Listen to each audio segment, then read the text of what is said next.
आसवड तालुक्यातील इदनगाव येथील स्वर्गीय अजितदादा पवार यांच्या जयंतीनिमित्त जगन्नाथ अडकिने यांच्या पुढाकाराने विद्यार्थ्यांना शालेय साहित्याचे वाटप करण्यात आले। पर्यावरण संवर्धनाचा संदेश देण्यासाठी वृक्षारोपणाचाही उपक्रम राबविण्यात आला।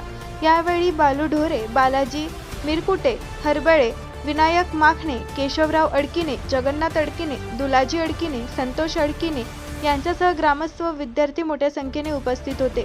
या सामाजिक उपक्रमाचे ग्रामस्थांनी कौतुक केले आहे।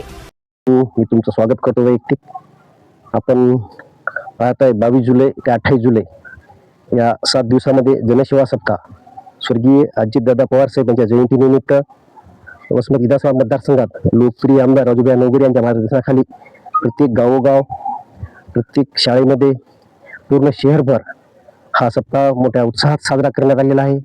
आपण पाहतोय स्वर्गीय अजितदादा पवार हे तळागाळातील, जनसामान्यातील, प्रत्येक घटकातील माणसाशी एक जुळलेलं नातं होतं।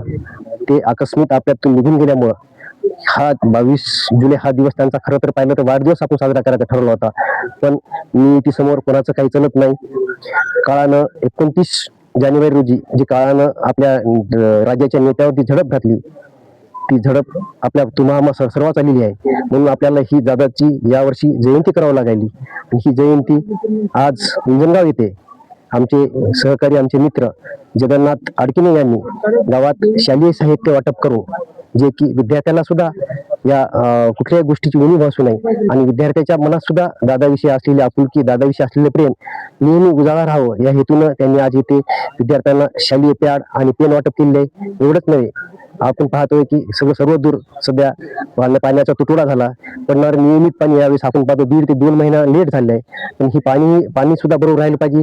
सर्व परिसरामध्ये ऑक्सिजन व्यवस्थित राहिला पाहिजे, यासाठी सर्व महाराष्ट्रभर वृक्ष लागवड चालू आहे।